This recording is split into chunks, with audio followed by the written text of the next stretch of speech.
Hi everybody! So I asked my Instagram followers what they would like to learn about for wine, and I got a response saying just Syrah. Syrah. Okay.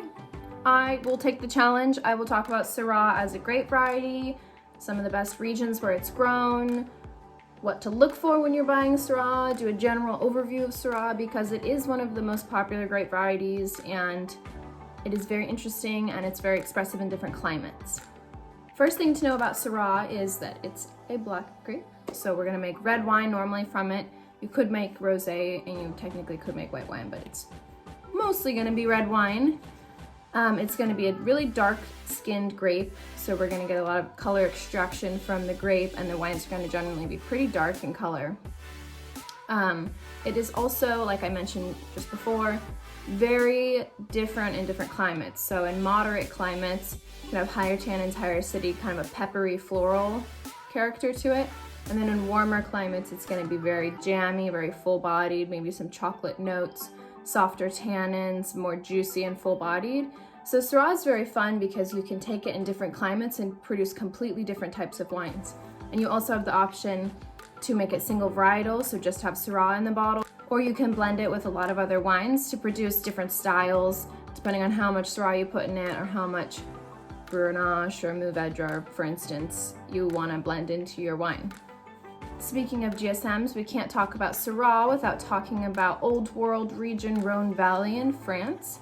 Rhone is actually where Syrah is from originally. They just did some genetic research and they found out that it is actually from Rhone, and that makes sense because it's been growing there for thousands of years.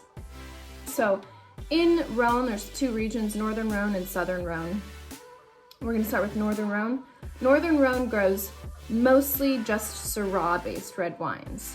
They're allowed to add certain percentages of white wines, such as Viognier or Marsanne, into the blend of Syrah, but it's less common now that they have better ripening temperatures in Northern Rhone, and just the wine production is just getting better, so they don't have to blend some white wine into it. Why would they blend a variety like Viognier into Syrah? It's gonna add a lot of aromatics, it's gonna add some body. Viognier is pretty oily and full-bodied. So if you're having a really colder growing season and the grapes aren't ripening enough for Syrah, adding a little Viognier can actually kind of richen up the wine. But that practice is being less used now that there's climate change and growing seasons are getting a bit warmer in the cooler regions that used to have problems with ripening. So Syrah is the only black grape variety permitted in Northern Rhone, like I said, and it's grown in most of all the regions. Only one region, Condrieu, does not make red wine, they only make white wine, based in Viognier. So basically we have Côte Rôtie in the north, which is gonna be a lot more elegant wines. The more north you go, the cooler it is.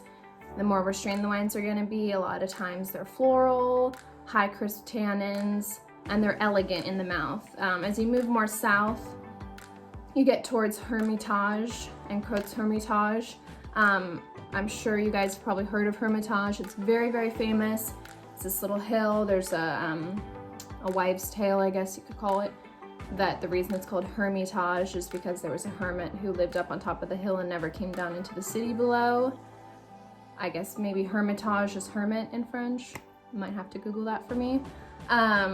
Basically, they make amazing wines here, Syrah-based. They're allowed to blend up to 15% Marsanne and Roussanne in them. But like I mentioned before, they're not doing that as much as they used to be. Because it's a little bit warmer than Côte Rôtie, we're gonna have a little bit more fuller bodied, more juicy wines, depending on your style. Then we have Cornas, which is just to the left on the other side of the river in Hermitage, that's gonna produce 100% Syrah, and they're not allowed to blend in any white wine. This used to be really important. Now most people aren't really blending in white wines, like I said, so they're kind of all becoming similar in style. Cornas is pretty similar to Hermitage in style, although it is a little bit more south, so we're getting a little bit more sun, a little bit more juiciness, a little bit more full-bodied. And then we can move into Southern Rhone, which is a lot more difficult in terms of regions and styles, but generally speaking, the main difference is gonna be that Northern Rhone is Syrah wines with a little bit of white wine blended into them. Southern Rhone is a lot of different red grape varieties that are allowed to be blended together. There's about 13 grape varieties that can be blended in, but the ones that most people know and most people talk about is GSM. This blend comes from Southern Rhone, so if you've heard that before, they're actually making a lot of GSMs in California right now and around the world in general, and they'll write GSM on the bottle. GSM stands for Grenache, Syrah, Mourvedre, which are 3 of the main grapes in the region of Southern Rhone. A lot of times they'll be written on the bottle in order of how much percentage it is. So I would say Grenache is heavily used in Southern Rhone, and then Syrah and then Mourvedre. It works really well as a blend because Grenache is very fruity. It's pretty intense nose as far as you're gonna get a lot of bright strawberries, bright cherries, a little earthiness, and it's really good for alcohol. It has a lot of alcohol. It ripens early, so it's not difficult to get where you need it to be. And then Syrah is gonna add color because Grenache is pretty light in color. It's gonna add structure. It definitely has a more tannin-y profile. It's gonna be more full-bodied. And then Mourvedre adds more complexity. It has kind of gamey, leathery aromas with age, more structure, more tannins. So all together, they come in and they help each other because we have fruitiness, we have ageability, we have length because Mourvedre has a very long finish. They all are really complementary. That's why wine from Southern Rhone is so renowned all over the world. One of the places you've probably heard of is Châteauneuf-du-Pape, which is the probably top region in Southern Rhone as far as GSM goes. They have a lot of really good producers down there producing amazing wine. If you've never had Châteauneuf-du-Pape, I absolutely recommend going out and buying yourself a bottle. It's a little pricey, but it's worth it. It's amazing. It's one of my favorite wine blends in the world, and I think it's a pretty common opinion among wine people that you're making some really good wines. Even though I said in my last video that, point systems don't mean anything, Richard Parker has given several 100% points in Southern Rhone for wines he's tried. Like I said, it doesn't really mean anything, but he normally doesn't give 100 points, so I think it's pretty cool.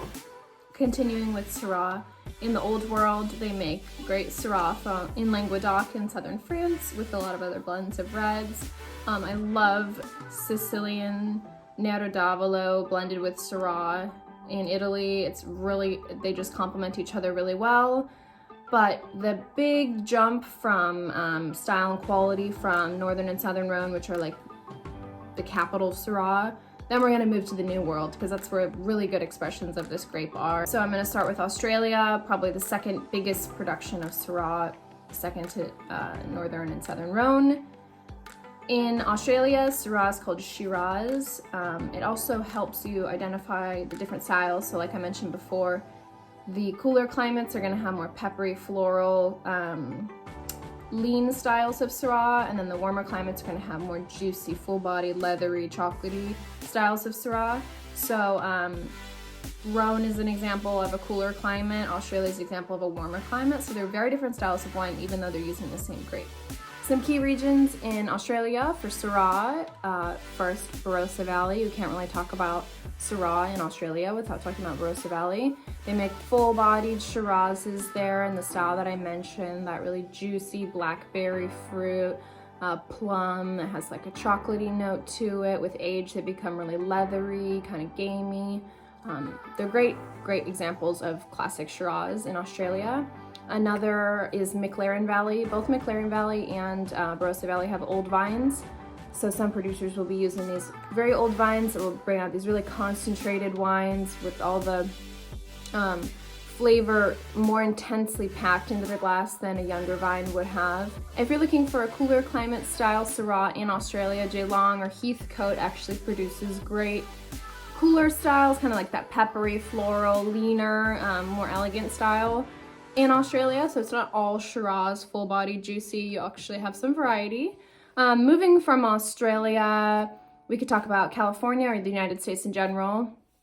Napa Valley, they produce that really full-bodied style. I would almost say like Shiraz style Syrah in Napa. Or you can go up to Washington, and Washington makes really nice, lean, clean styles of Syrah.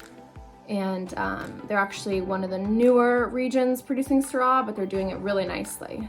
South Africa also produces great Syrah. Swartland in particular is really well known for premium Syrah. They do a lot of dry farming there, so really concentrated flavors. And then we can jump to Argentina and Chile. Argentina produces great Syrah in San Juan region at altitude, sometimes like 450 meters above sea level. And then Aconcagua region in Chile produces great Syrahs, particularly in Casablanca. They're really well known for premium Syrah. So basically what I want to let you guys know is that you probably heard of Syrah, you probably understand its French variety, but you're probably drinking a lot of California Syrah. There's so many regions all over the world, and I only touched a few of them, the main ones I would say, that produce Syrah and that produce them in so many different styles that if you like Syrah, I would really recommend going out and trying all the different ones. If you want to know how to understand the difference between maybe a fuller bodied Shiraz and a lighter, more elegant style Syrah, first I would probably do a little research on the region. So if you're going to go to the store and get a Barossa Valley Australian Shiraz, it's pretty easy to understand that it's going to be full-bodied. But if you are a little left in hesitancy, like, I've never heard of this region, it's in California. California is very diverse. It could be a really cool region that makes really fine peppery Syrah, or a really warm region that's going to produce this very jammy, intense Shiraz style. In that case, you can always look at the back of the bottle and look at the alcohol content. Alcohol content is a great tip for people who don't know the region that well, so they don't know the style. The higher in alcohol means the more it's going to be in the sun, the more juicy it's going to be, the more jammy, the more concentrated it's going to be. That means that the grapes got a lot of sunshine, got a lot of warmth, they ripened fully, and they're going to be really big wines. Lower alcohol is going to be that the climate didn't give them enough sunshine and warmth to develop that alcohol really high, because in the grape, the more sugar there is, the more alcohol there is later during fermentation. So if the warmth isn't making that sugar, then we're going to have lower alcohol content. So we can kind of judge the climate off of the alcohol content. I would say, like, for instance, the Syrah made in Napa Valley is probably going to be pretty alcoholic, upwards of like 14.5, 15% sometimes. When a northern Rhone Syrah, I would estimate probably about 12.5 alcohol percentage in that one. So you can kind of see, and 2% doesn't sound like a lot, but in wine it is quite significant. That's moving from a medium alcohol wine to a high alcohol wine, just that 2%. So something like that can always help you. And then just labeling. So if it says Syrah, it's probably in the more clean cut style. Even producers in California or in South Africa, stuff like that, they also are starting to do the Australian labeling system of Shiraz if they're trying to tell you that it's going to be a fuller bodied, richer style. So there's also those key things, as well as just tasting around. You know, if I said a region that kind of stuck out in your brain, try the wine and then understand the style, and then you can say, okay, I like that cleaner cut style, I'm going to keep doing research on that one. Or no, I think I want that fuller body, jammier style. And Syrah, last thing I want to say about Syrah is great for aging. Like I mentioned, it kind of produces those like leathery, earthy, mushroomy aromas with age. So it's a great wine to drink young, but it's also an amazing wine to age. It has great aging potential. And I love Syrah, so I hope I was passionate about this video and you guys are inspired to go try a bunch of Syrah. If you have any other recommendations for video, I love hearing them. I would have never considered doing a whole video about Syrah, but there's a lot to say about Syrah, so I'm happy someone recommended it. So yeah, you can either comment below, DM me on Instagram, whatever you want to let me know any ideas. Otherwise, I will just keep coming up with ones that I hope you guys like. And I want to say thanks for watching and go have a glass of Syrah.